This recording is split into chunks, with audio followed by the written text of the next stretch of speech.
Goftaarki keenya biraan hafne markabni jabeessa ni nyaatamne. Goftaarki keenya biraan hafne Goftaarki keenya biraan hafne Goftaarki keenya biraan hafne Goftaarki keenya biraan hafne Goftaarki keenya biraan hafne.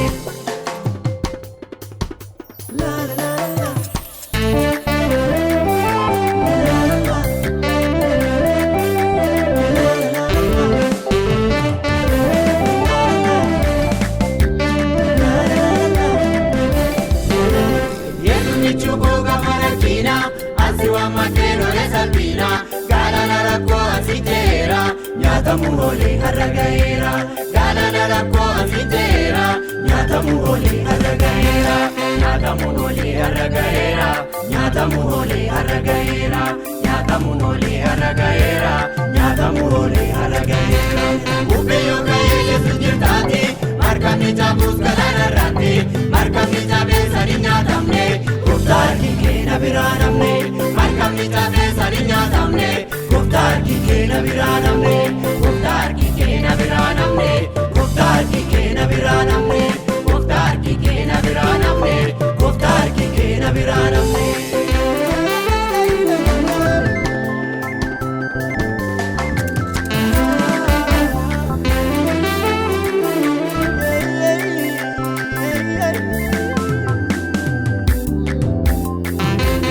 Yemmuu qilleensi markaba raasu baay'ee muddamee ta'e kan naasu.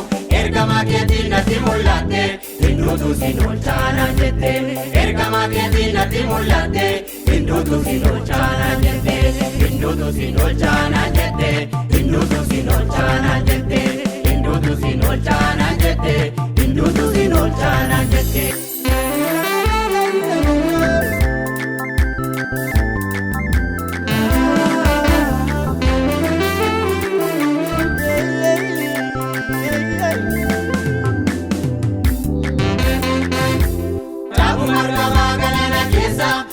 Mata kee keessa na baasa Yesus kwasiin keessa ba'eera duuti koo hafe har'a ga'eera. Yesus kwasiin keessa ba'eera duuti koo hafe har'a ga'eera. Duuti koo hafe har'a ga'eera. Duuti koo hafe har'a ga'eera. Duuti koo hafe har'a ga'eera. Duuti koo hafe har'a ga'eera.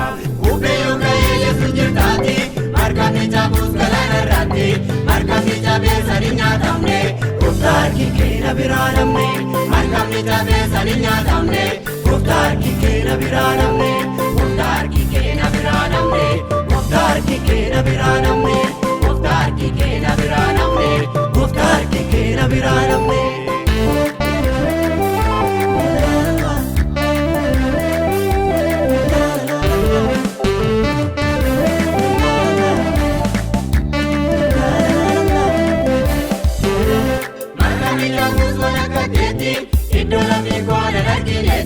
Kodadinni kodu amurtese Yesu na oolchum na bira geesse.